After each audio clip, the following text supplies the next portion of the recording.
En 1952, la aprobación de la Ley de Inmigración McCarran-Walter fue saludada con gran júbilo en Hawái, pues ese nuevo instrumento permitía a las personas nacidas en el Oriente convertirse en ciudadanos norteamericanos.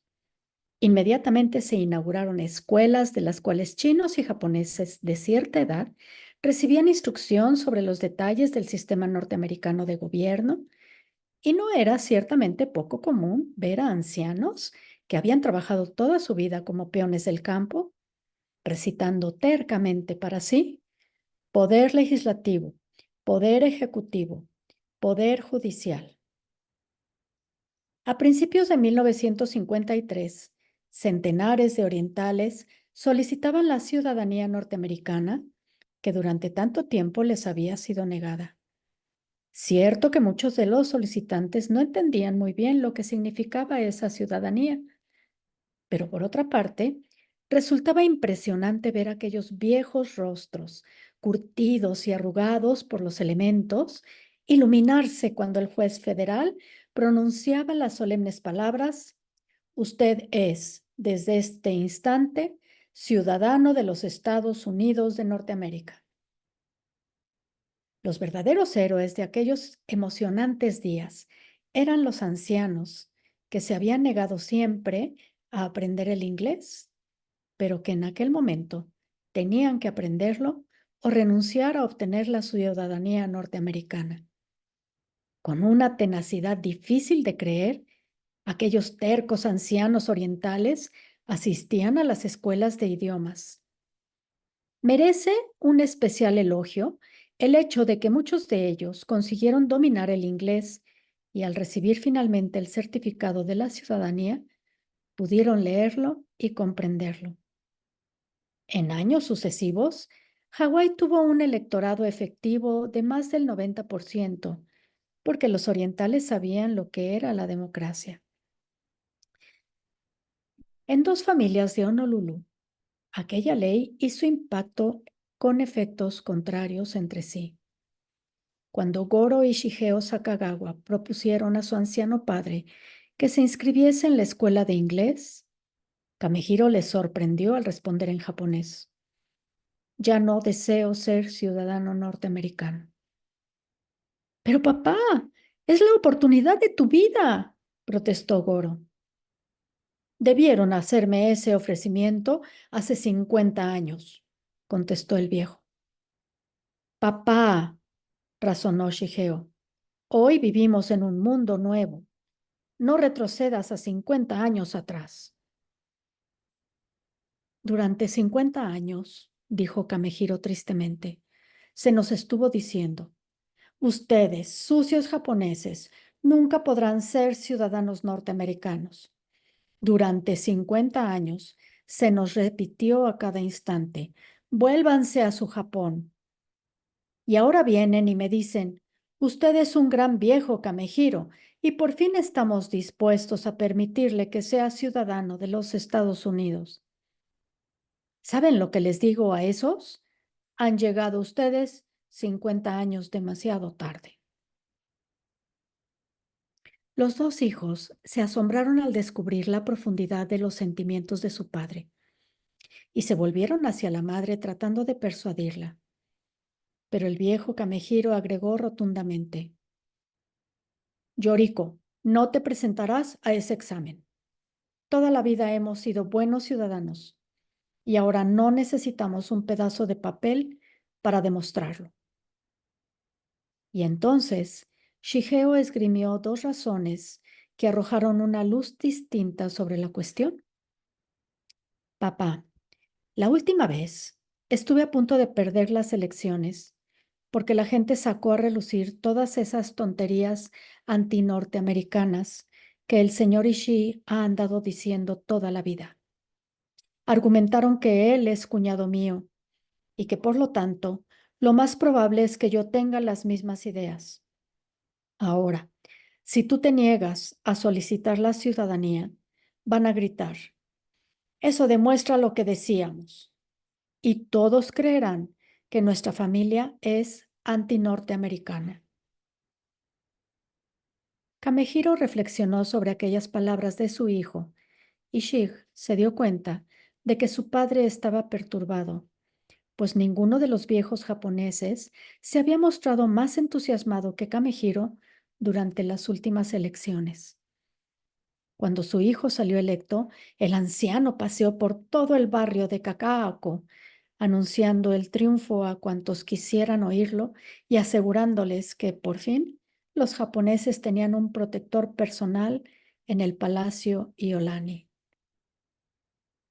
Mientras Kamehiro daba vueltas y vueltas en la cabeza a esta razón, Shig le lanzó otra, más tentadora aún que la primera. Papá, si tú y mamá se hacen ciudadanos norteamericanos, en las próximas elecciones podrán ir a las urnas y depositar 2 votos más para mí. No tomaré la ciudadanía, respondió resueltamente el anciano. Si esta decisión te duele, Shigeo, lo siento por ti. Si mi voto y el de mamá te hacen perder las elecciones, lo siento profundamente. Pero es que hay un momento oportuno para comer una fruta, y cuando pasa ese momento, la fruta se pudre y tiene mal gusto. Durante 50 años he sido uno de los mejores ciudadanos de Hawái, por lo cual me resulta un insulto que ahora, en el final de la vida, venga el gobierno norteamericano a decirme que puedo ser ciudadano. Norteamérica puede irse al infierno. Shig discutió el problema con McLafferty y éste le dijo: Su padre tiene mucha razón, Shigeo. Tal vez, respondió el joven, pero lo más probable es que esa actitud suya me perjudique en las próximas elecciones. McLafferty gritó: Shig, si su padre no hubiese sido siempre como es ahora, usted no sería el hombre que es. Y si no fuera usted como es, yo no tendría interés en ser socio suyo. Lo que su padre le ha dado, nadie podrá arrebatárselo. Sí, pero se ha excitado tanto por esto que dice que se vuelve al Japón. Si lo hace, volverá, porque Japón ya no le gustará. Además, estoy seguro de que la actitud de su padre no le producirá perjuicio alguno a usted, por lo menos entre la gente cuyos votos deseamos, porque sus padres también tienen ideas parecidas a las del suyo. Y eso fue el fin de la ciudadanía norteamericana para Kamehiro Sakagawa. En cuanto a Nixon, el caso fue completamente distinto. Desde el día en que desembarcó en Honolulu, 88 años antes, había decidido ser residente de Hawái para toda la vida. Cuando Estados Unidos anexionó las islas, ella intentó desesperadamente que se le otorgase la ciudadanía norteamericana, pero no lo consiguió. De su frágil cuerpo habían descendido alrededor de 700 ciudadanos norteamericanos, de los cuales ni uno había tenido jamás la menor dificultad con las autoridades policiales. En una caja de madera, cerrada con llave, guardaba todos sus recibos de impuestos, que cubrían un periodo de casi un siglo. Y cuando se enteró de que existía una probabilidad de llegar a ser ciudadana norteamericana, total, sin limitaciones, consideró que ella no podría concebir gozo mayor en la vida que ese, si lo obtenía, por lo cual hizo que su bisnieto, Eddie Key, estudiase cuidadosamente la nueva ley y entrevistase a las autoridades de inmigración hasta que él y ella llegasen a entenderla perfectamente. Cuando se inició la primera clase de inglés, allí estaba Nixon, que hizo un supremo esfuerzo para aprender. Pero tenía tantos años y el chino estaba tan arraigado en ella que el inglés le resultaba evasivo, y una noche le dijo a Hong Kong: a mi edad me resulta imposible aprender el inglés. Y lo miró desconsolada. En aquel momento, Llegó Eddie con la sensacional noticia de que ciertos orientales de mucha edad no tendrían que examinarse en inglés, pues se les permitiría hacerlo en su propio idioma, siempre que no fuesen analfabetos. Y Nixon exclamó: aprenderé a leer y escribir. Hong Kong tomó un maestro chino para que enseñase a la anciana, pero al cabo de un tiempo fue evidente que era demasiado vieja para aprender, por lo cual Eddie se dirigió a las autoridades de inmigración y dijo honestamente: mi bisabuela tiene 106 años y ansía más que nada en el mundo obtener la ciudadanía norteamericana, pero no sabe inglés y es analfabeta en chino.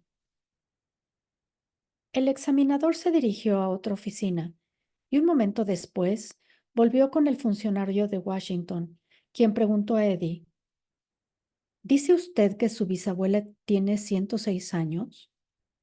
Sí, señor. ¿Y tiene familia? Creo que debe ser la más numerosa de todo Hawái. Perfectamente. Hemos estado en busca de algo que produzca efecto, como por ejemplo fotografías que nos sea posible utilizar en Asia. Reúna a toda la familia. Yo mismo examinaré a su bisabuela. Pero espere un momento. ¿Está la anciana en condiciones de contestar las preguntas del examen oral? Sí, señor, respondió Eddie. El día de su examen, las autoridades del Departamento de Inmigración reunieron a varios cámaras de los noticiarios, gran número de funcionarios y unos 300 miembros de la familia Key, a quienes se ordenó que aclamasen a su abuela cuando llegase en el coche de Hong Kong. Cuando Nyuk Sin descendió del vehículo, vestía un antiguo vestido chino. No habló con su familia, congregada a su alrededor, porque iba repitiendo en mente lo que había aprendido en el folleto. La capital del estado de Alabama es Montgomery, la de Arizona es Phoenix, la de Arkansas Little Rock, la de California Sacramento. Las cámaras fueron llevadas al salón donde iba a realizarse el examen y un locutor dijo: vamos a escuchar una escena que se está reproduciendo diariamente en todo Estados Unidos. Una anciana y distinguida dama china, la señora Qi, después de 90 años de residencia en Norteamérica, va a ser examinada para obtener su ciudadanía. Señora Qi, le deseo muy buena suerte. Fueron ajustados los reflectores y Nixon empezó a sudar, llena de nerviosismo. Señor Brimstead, el funcionario de Washington, se acercó a ella y le preguntó con voz cariñosa: veamos, señora Qi, ¿puede decirnos quién fue el padre de nuestra patria? El intérprete oficial repitió la pregunta en idioma Hakka y tanto Hong Kong como Eddie sonrieron con superioridad. Pero la respuesta fue un absoluto silencio. Las cámaras rodaban ya y Eddie susurró roncamente: tía de Wuchou, contesta, lo sabes, el padre de nuestra patria. Nada de soplar, exclamó el señor Brimstead. Este examen tiene que ser absolutamente correcto. No le soplaba, señor, dijo Eddie.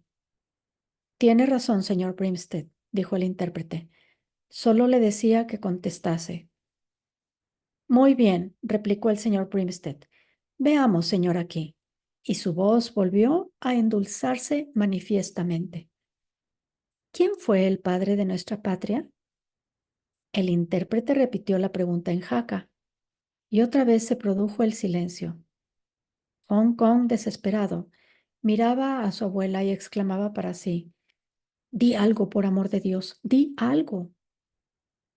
Y de pronto, como si se hubieran abierto misteriosas compuertas que hasta entonces habían contenido sus palabras, la anciana se puso de pie y extendió el brazo para señalar a un retrato del general Washington que pendía de la pared.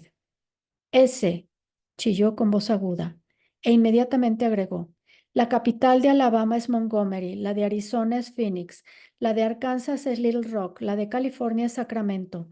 Dígale que basta, gritó el señor Brimstead al intérprete. Todavía no le formulé esa pregunta. No detengan las cámaras, gritó una voz. Usted siga traduciendo, dijo Hong Kong al intérprete. La legislatura aprueba las leyes, continuó canturreando rápidamente Nixon. El ejecutivo las administra y el judicial las juzga con relación a la Constitución. Suficiente, clamó el señor Brimstead. Dígale que está bien. La Constitución dice que habrá libertad de cultos y libertad de expresión, prosiguió Nixon sin detenerse. Ni la policía ni la tropa podrán registrar mi domicilio sin orden judicial, y la justicia no podrá castigarme empleando medios crueles. La anciana estaba decidida a no omitir ni una coma para que le fuese otorgada la ciudadanía, por lo cual agregó: el Congreso consta de dos cámaras, que son el Senado y la Cámara de Representantes. Cuando salió del edificio de inmigración, con su certificado en la mano, los Key, reunidos frente a la gran puerta, la aclamaron con entusiasmo y ella pasó feliz entre todos. Luego, antes de subir al coche de Hong Kong, susurró: cuando una es ciudadana de Estados Unidos, todo parece distinto. Aquella noche, terriblemente fatigada por el nerviosismo y angustia del examen, encendió en su habitación la lámpara de petróleo, se desvistió y, una vez completamente desnuda, se revisó en busca de señales de lepra, como lo hacía invariablemente desde hacía más de 80 años. Vio que en sus brazos no había bulto alguno. Sus dedos estaban sanos y no tenía deformado el rostro. Sus piernas estaban libres de toda llaga. Y con un enorme alivio, puso la lámpara en el suelo para poder examinarse los pies.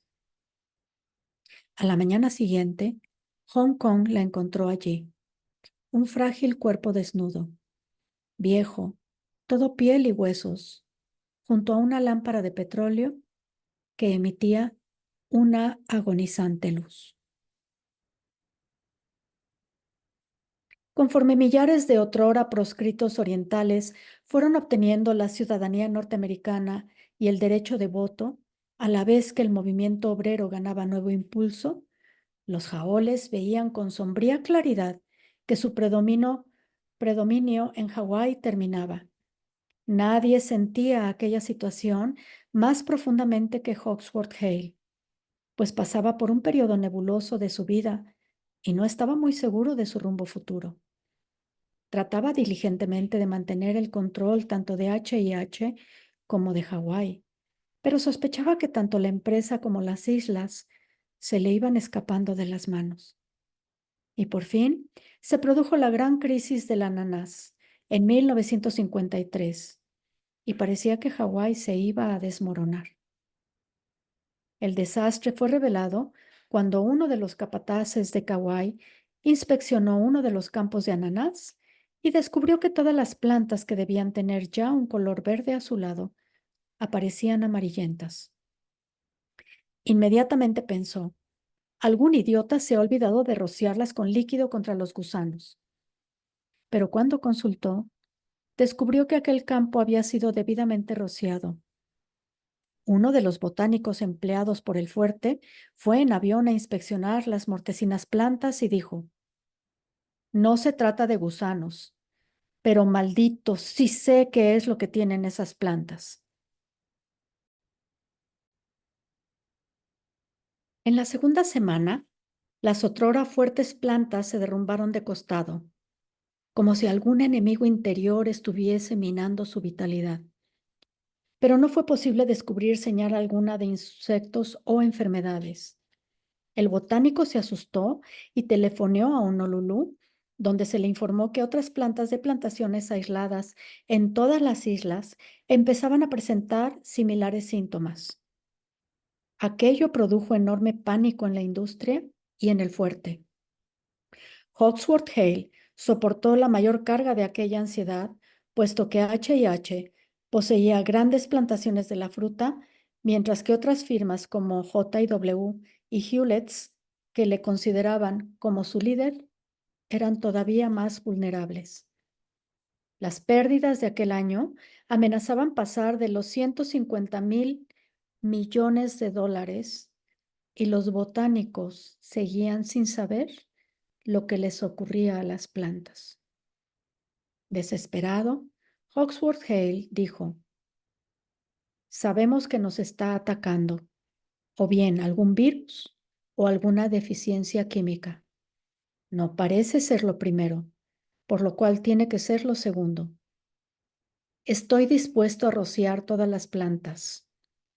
¿Pero con qué? Un joven químico licenciado en Yale sugirió: conocemos todos los componentes de la planta de ananá. Preparemos una mezcla que contenga todo cuanto pueda faltarles a las plantas.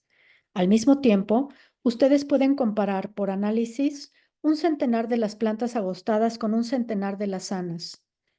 Tal vez puedan encontrar la deficiencia.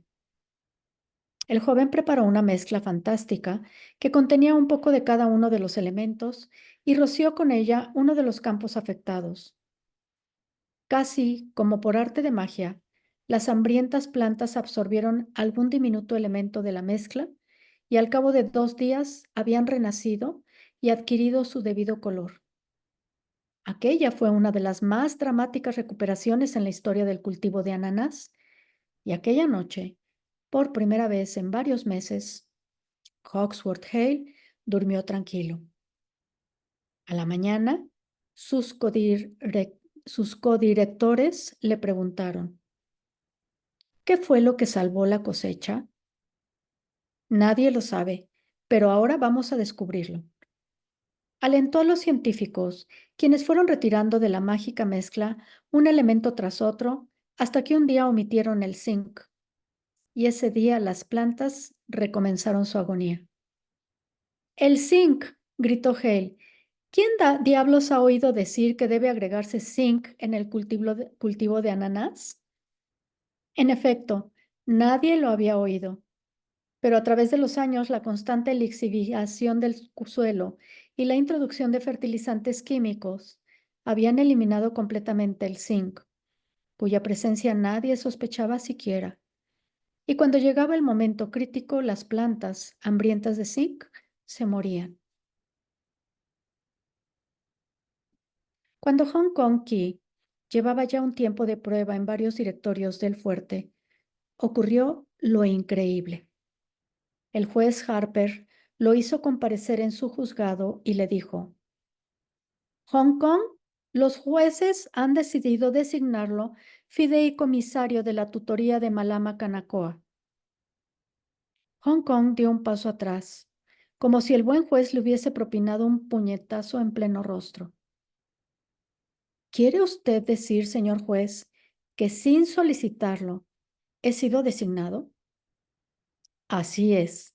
Hemos considerado que en vista de que el comercio y la política están cada día más en manos de nuestros hermanos orientales, debíamos adoptar ciertas medidas para reconocer oficialmente ese hecho.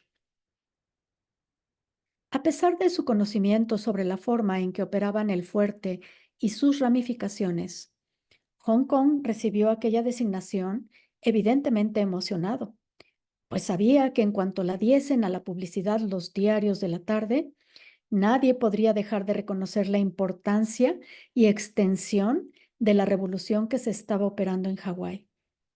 Jóvenes y brillantes japoneses se iban apoderando de la legislatura y, por lo tanto, el único baluarte del antiguo orden de cosas que todavía quedaba era el de los fideicomisos o tutorías.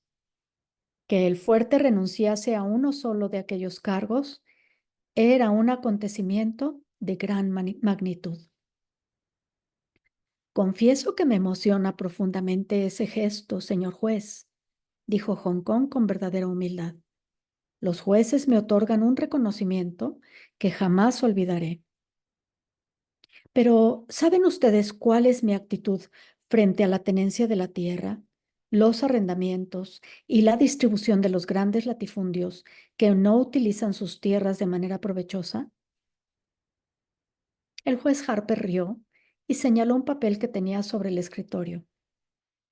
Hong Kong, dijo, Por lo visto, olvida usted quiénes habrán de ser sus compañeros tutores. Son Hewlett Chanders y John Whipple Hawksworth. ¿Cree usted que ellos le permitirán poner en práctica sus ideas? Pero aún con tales hombres, toda idea repetida un número suficiente de veces puede arraigar donde menos se espera. Los jueces creemos en usted, que usted es un hombre que aportará ideas nuevas, pero naturalmente no vamos a apoyarlo si ello significa ir en contra de los otros dos fideicomisarios. Bien, antes de que acepte usted la designación, quiero que comprenda con claridad el carácter de la misión que va a emprender. La existencia misma de Hawái no depende, ciertamente, de lo que extraños cínicos suelen llamar el fuerte. Esos señores están equivocados. No es el fuerte el que controla Hawái, sino la santidad de los fideicomisos que forman la sólida columna vertebral de nuestra sociedad. El fuerte es solo el costillar y la gente es la carne, pero es imprescindible mantener fuerte la columna vertebral y a nosotros los jueces nos toca ser sus guardianes. Las tutorías controlan la tierra y establecen los sistemas de tenencia de la misma. Controlan el azúcar y las plantaciones de ananás. Siguen productivas mientras las familias que se benefician de ellas van cayendo en una evidente decadencia. Fíjese en esta, en la que va a ingresar usted. Controla millones de dólares en pleno corazón de Hawái. ¿Pero en beneficio de quién? En beneficio de una querida y vieja dama hawaiana y su hijo, un alocado joven que trabaja de bañero. Nosotros los jueces no nos preocupamos de esa tutoría porque estemos interesados en esos dos pobres hawaianos. No lo merecen. Pero la idea de que Malama Kanakoa y su hijo Kelly puedan tener la seguridad de un trato honesto y equitativo, eso sí tiene una terrible importancia. En la historia de nuestros grandes fideicomisos o tutorías, jamás se ha producido el caso de que uno de los tutores haya malversado o robado dinero. No se han producido tampoco inversiones o conversiones ilegales. Se ha acusado a menudo a los tutores de ser demasiado conservadores, pero eso no constituye un delito ni una debilidad en un hombre que ocupa tal cargo. Por el contrario, es una virtud, Hong Kong. Mientras pudimos elegir nuestros tutores entre miembros de las familias misioneras, gozamos de antecedentes irreprochables. Ahora nos desviamos un poco de aquella norma y, en cierto modo, nos arriesgamos. Si usted comete un error, yo, personalmente, pondré en juego todos mis recursos para que tenga que salir de las islas. Los jueces no descansarán hasta verlo entre rejas. Si usted quiere probar a toda nuestra sociedad que los orientales son tan responsables como lo fueron los misioneros, esta es su gran oportunidad. Hong Kong se dirigió inmediatamente a su casa y preguntó a la cocinera, ¿dónde está Judy? Cuando se enteró de que su hija estaba dictando una clase en el conservatorio, se fue allí y la esperó. Al cabo de unos minutos salió Judy. Era una chica de 26 años, atractiva e inteligente. Llevaba el pelo en dos trenzas a la espalda y su vestido era rosa y estaba almidonado. Saltó al coche y preguntó, ¿qué hay de nuevo, papá? Quiero que me acompañes a una visita muy importante. Acabo de ser designado miembro del fideicomiso de Malama Kanakoa. ¿Se han vuelto locos los jueces? Bromeó Judy. No, lo que pasa es que el fuerte tiene la capacidad suficiente para ver lo que es inevitable. ¿A dónde es esa visita? Quiero hablar con Malama. Me gustaría descubrir cuáles son sus ambiciones, sus esperanzas respecto a las tierras que posee y al mismo tiempo no posee. Condujo el coche hacia Diamond Head y lo detuvo ante la portada de la cerca de la ciénaga. Una vez ante la casa, Malama salió a recibirlos con una amplia sonrisa. Hong Kong, el flamante defensor de mis intereses, exclamó afectuosa. Entren, entren. Los jueces me avisaron anoche. Lo atrajo hacia sí y le dio un buen abrazo, y Judy vio, con sorpresa, que su padre había sido lo bastante previsor como para llevar un lei de flores, que colocó cortésmente en torno al cuello de Malama y luego le dio 2 besos en las mejillas. Jamás creí que llegara el día en que un distinguido banquero chino fuera designado uno de mis tutores, dijo la dueña de la casa, y confieso que ese es un día feliz para mí. Un día que inicia una nueva era en Hawái, Malama, respondió él. ¿Esta joven tan linda es su hija? Preguntó Malama, y al recibir una respuesta afirmativa rió y dijo, en tiempos pasados, cada vez que veía a un chino acaudalado con una muchacha, nunca sabía si era su hija o su esposa número 4. Y ahora quiero que conozcan ustedes a mis amigas, las señoras Choi, Fukuda, Mendoza y Rodríguez. Nos reunimos aquí para tocar un poco de música hawaiana. Hong Kong hizo una reverencia a cada una de las damas y dijo, esta es mi hija Judy, profesora de música. Tiene un puesto en el conservatorio. ¡Maravilloso!, exclamó Malama, entregando un ukelele a la linda muchacha china que se deslizó fácilmente, sin el menor embarazo, en el gran friso humano que formaban las 5 damas hawaianas contra la pared de la sala. Usted, Judy, no conocerá las palabras, pero estoy segura que podrá acompañar. Y las 6 mujeres dieron comienzo a una canción hawaiana de la época en que la realeza vivía en Lahaina, isla de Maui. Cierto que Judy no conocía las palabras de la canción, pero armonizaba excelentemente en la tonada. Y una vez que las demás callaron mientras ella tenía que vocalizar un verso, la señora Choi dijo, si pudiéramos hacer algo sobre esos ojos rasgados de la muchacha, podríamos convertirla en una hermosa hawaiana. Los demás rieron y Hong Kong preguntó, lo que me gustaría saber, Malama, es qué opiniones tiene una dama hawaiana que está sometida a una tutoría. Aquello era lo mismo que preguntarle al Papa sus impresiones sobre Lutero. Pero Hong Kong había comprobado que a menudo conviene enfocar las cuestiones directamente. Y en este caso tuvo razón, pues todas las damas hawaianas allí presentes se interesaron vivamente por esa cuestión, que afectaba a muchas de sus amigas. Le diré Hong Kong, confesó Malama, mientras Judy le ayudaba a servir el té. Terminé mis estudios en Vassar con excelentes notas y me quedé aterrada cuando el tribunal dijo, usted no es competente para administrar sus asuntos. Le pagaremos enormes sueldos a 3 hombres blancos para que los atiendan. Aquello era insultante y traté de oponerme, pero recordé lo que las buenas profesoras nos habían enseñado en Hewlett Hall. Yo era hawaiana, era diferente. Se suponía que no estaba en condiciones de administrar mis bienes. Entonces me resigné y no me avergoncé de ser considerada una manirrota. Amo profundamente a mis amigas. Me encanta una guitarra bien tocada.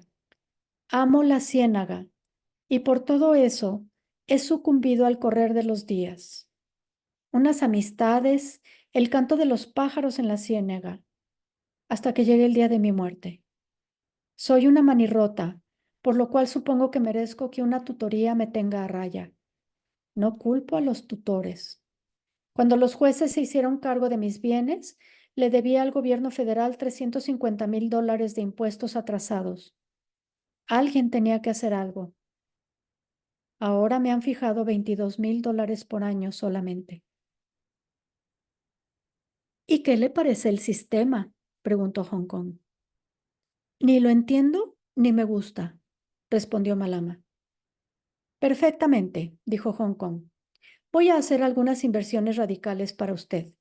Tendrá que soportar 2 años muy malos y va usted a concertar un arreglo con el gobierno federal. pero si se porta bien, dentro de 3 años se verá libre de la tutoría y cuando llegue ese momento quedará bajo mi supervisión personal. Y usted sabe muy bien que un chino es 10 veces más duro que un juez blanco. Las hawaianas rieron, pues aquello era verdad, y Malama exclamó, ojalá podamos hacerlo, Hong Kong. Le besó en las 2 mejillas y colocó en torno a su cuello el lei de flores que él le había llevado. No bromeo cuando digo que los hawaianos y los chinos siempre han confraternizado muy bien. Estaba a punto de citar algunos ejemplos cuando la interrumpió el ruido de la puerta que se abría bruscamente y volvía a cerrarse con fuerza mientras unos pasos se retiraban por el porche. Kelly, gritó Malama, entra. Están el señor Hong Kong y su hija. El esbelto muchacho penetró en la habitación, descalzo, con sus apretados pantalones hasta la rodilla y una floreada camisa abierta que no cubría su ancho pecho. Buenas tardes, Hong Kong, dijo. Hemos trazado algunos planes para la tutoría, dijo Malama al darle una taza de té. Él la rechazó y puso algunas notas en el ukelele de su madre. Usted ha sido nombrado fideicomisario, ¿verdad? Preguntó. Sí, contestó Hong Kong. Usted es un hombre excelente y estoy seguro de que arreglará las cosas bien para mi madre, replicó Kelly, porque esta señora, agregó señalando a su madre, gasta, gasta y gasta sin parar. Hizo una señal a la señora Fukuda, que empezó a tocar en su instrumento y unos segundos después las mujeres cantaban ya. Pero al iniciar una de sus más amadas canciones, Kelly se dio cuenta de que había allí una voz nueva, dulce y lírica. Y mientras continuó tocando, estudió aprobatoriamente la facilidad con que cantaba la hija de Hong Kong. Luego dejó de prestarle atención, pero al terminar la canción, cogió una guitarra y comenzó otra, a la cual se unieron enseguida los otros instrumentos. Finalmente, Kelly tocó los primeros acordes de la canción nupcial. Pasó la guitarra a la señora Fukuda y se puso de pie para cantar el solo masculino. Cuando llegó el momento de la entrada de la soprano, hizo atrás a su madre y con su mano derecha tomó imperiosamente a Judy y la puso de pie. En el momento preciso, le hizo una seña y por primera vez en Hawái, un auditorio oyó a la muchacha china lanzarse decidida a la apasionada evocación de las islas. Su voz era como una campana de plata de alguna iglesia isleña en la cual se oficiase la ceremonia de una boda, y cuando Kelly acometió las primeras notas para el dúo, dejó de lado las filigranas y abrió su hermosa voz de barítono hasta que llenó la habitación. Contra su voluntad, pues no le agradaba que su hija entonara canciones hawaianas, Hong Kong tuvo que aplaudir, y las 4 damas amigas de Malama aclamaron a la joven pareja. Kelly corrió a una habitación contigua y volvió con un largo trozo de tela floreada que colocó en torno a la cintura de Judy. Vamos a convertirla en una perfecta hawaiana, dijo sonriente. Luego fue apuntando por turno a las demás mientras exclamaba, Choi, Fukuda, Mendoza, Rodríguez, y tú, mamá, mañana por la noche, déjense los cabellos sueltos y pónganse flores en ellos. 3 ukeleles y 2 guitarras. El Hotel Lagoon va a oír música hawaiana como jamás la ha oído hasta hoy. Hizo una reverencia a Judy y dijo, hermana, ¿cantará usted conmigo? Sí, contestó ella. De vuelta a su casa, Hong Kong exclamó furioso, no quiero que mi hija cante en un club nocturno. Pero yo quiero cantar, papá. Con Kelly Kanakoa, un vago sin oficio, un bañero. Mañana por la noche quiero que vaya al Hotel Lagoon, papá, porque quiero tener allí por lo menos una cara amiga. La pareja Kelly y Judy fue una sensación en más de un sentido. Para los turistas que llegaban del continente, eran la primera pareja de las islas que mostraba un verdadero sentido profesional, y las 5 damas hawaianas de cabellos grises que les acompañaban en aquella primera noche sirvieron para que destacase más la belleza delicada de Judy y la esbelta masculinidad del muchacho hawaiano. De modo que, si se juzgaba solo por los turistas, el número constituyó un éxito tanto financiero como artístico. Pero para los residentes de Hawái fue toda una conmoción, por 2 motivos.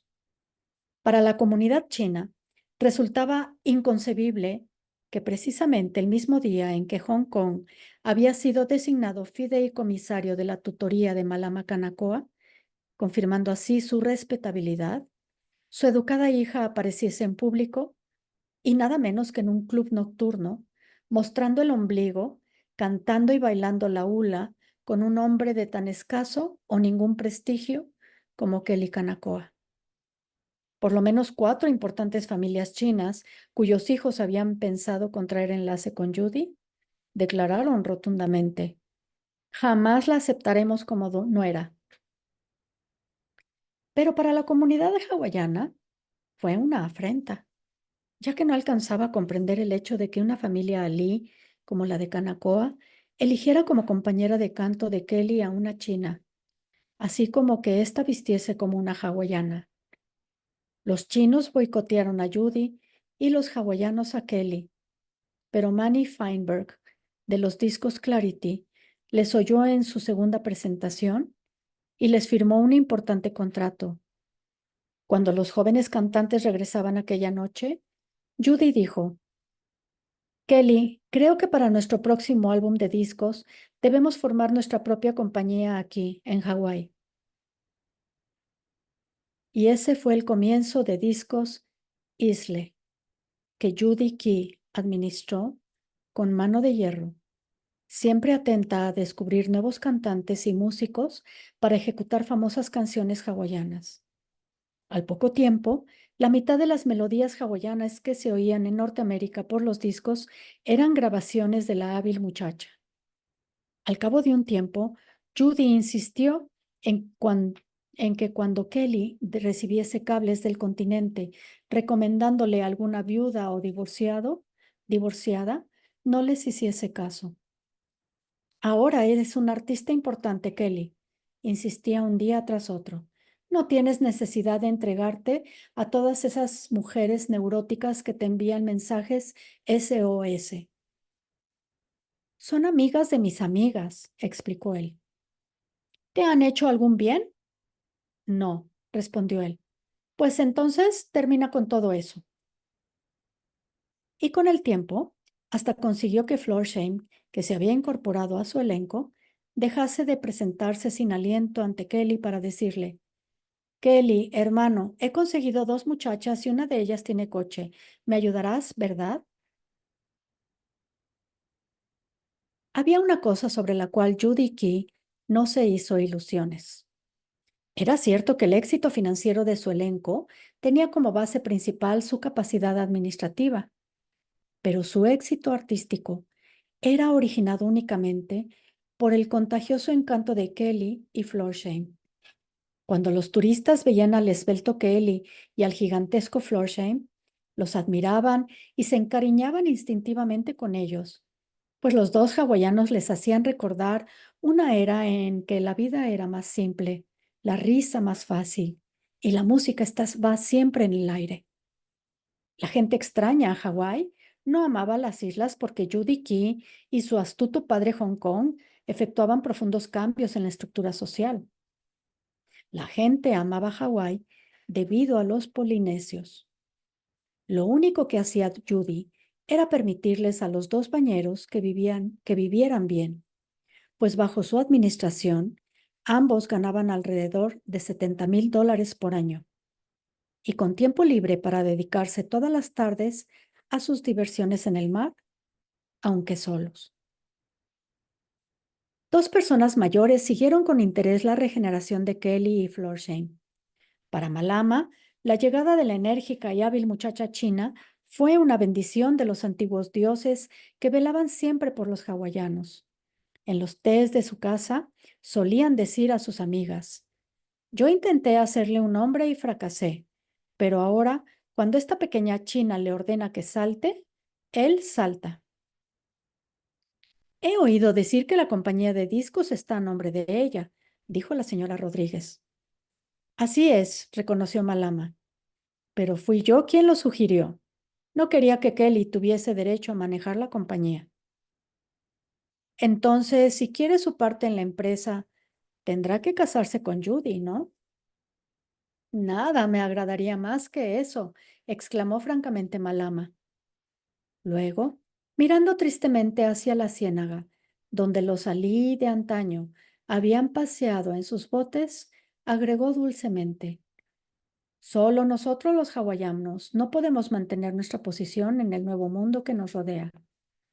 Yo estaba aplastada bajo tremendas cargas hasta que llegó Hong Kong. Ese hombre tiene un poder tan grande de voluntad y energía que hasta las tablas del piso de esta casa parecen más fuertes cuando él las pisa. La señora Mendoza dijo: nunca creí que llegaría el día en que usted aprobase el casamiento de su hijo con una china. Malama siguió mirando por la ventana y respondió gravemente: olvida usted, Lilija, que esa muchacha no es una china común. Es bisnieta de la gran Paque Cocua. Cuando nadie se atrevía a socorrer a los leprosos hawaianos, esa mujer lo hizo heroicamente. Cualquier persona de su familia merece mi consideración especial. Me gustaría que los hawaianos pudieran tener un lugar apartado para vivir como quisieran y prosperar. Pero puesto que el mundo de hoy ha dispuesto lo contrario, lo mejor después de eso es tener chinos que nos ayuden. Por mucho que hiciesen, nunca podrían causarnos más daño que el que nos ha causado los jaoles. La otra persona de edad que observaba con meticuloso cuidado la nueva posición de Kelly era Hong Kong Ki, y una noche esperó hasta las 3 de la madrugada el regreso de su hermosa y competente hija. ¿Has estado besándote con él en el coche?, preguntó irritado. Sí, papá. Que no vuelva a suceder. No quiero verte así. Entonces, no mires. Y escapó escaleras arriba. Pero él la siguió, protestando de toda la comunidad china, que toda la comunidad china estaba preocupada por el comportamiento de ella. Cantar en un club nocturno ya era malo, pero ahora parecía que... ¿Qué? Preguntó ella severamente, dándose la vuelta para mirar a su padre. Empiezo a creer que tienes intención de casarte con él, acusó Hong Kong. Tengo esa intención. Oh, Judy, exclamó él, y de inmediato empezó a sollozar. No hagas eso. Eres una buena muchacha china. Tienes que pensar en tu posición en la comunidad. Papá, dijo ella cogiéndole las manos y obligándole a que las bajase de su rostro. Kelly es un excelente muchacho. Lo amo y creo que voy a casarme con él. No lo hagas, Judy, no lo hagas. Las voces de Hong Kong despertaron al resto de la familia y pronto el pasillo se llenó de Ki, quienes al oír el anuncio desesperado de Hong Kong, Judy insiste en casarse con ese hawaiano, comenzaron a sollozar también, y uno de los hermanos de la muchacha dijo: Judy, no puedes hundir a la familia en el deshonor. Kelly es un ciudadano serio y trabajador, repitió Judy tercamente. Gana mucho dinero, más que cualquiera de ustedes. Y si papá consigue que los Kanakoa se vean libres de la tutoría. Pero es hawaiano, exclamó Mike King. ¿Crees que quiero que mi encantadora hija se case con un hombre que solo tiene un vocabulario de 700 palabras, en su mayor parte argot? Preguntó Hong Kong con voz entrecortada. Kelly es un muchacho educado, insistió Judy. Muy bien, dijo Hong Kong. Si te casas con él, no lo digas, papá, exclamó Judy.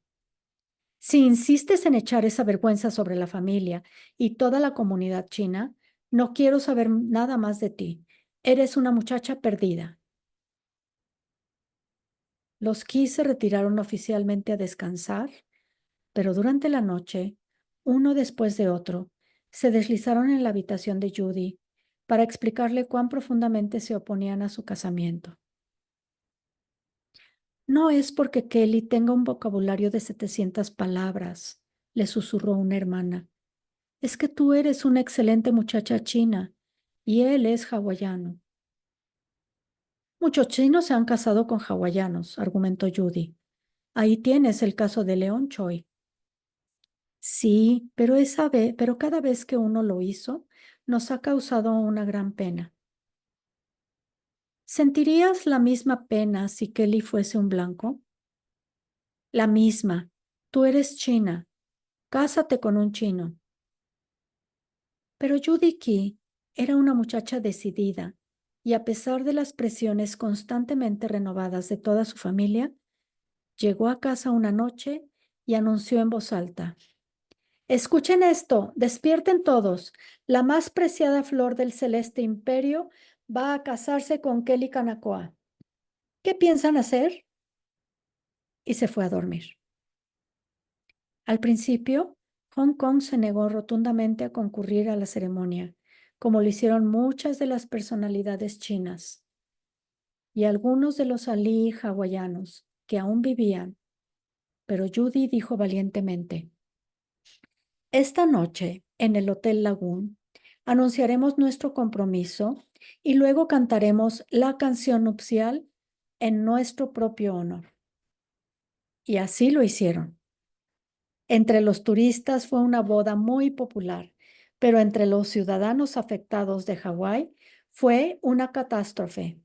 En el último momento, Hong Kong consideró su deber asistir al casamiento por consideración a Malama Kanakoa, pero se negó a llevar a su hija al altar.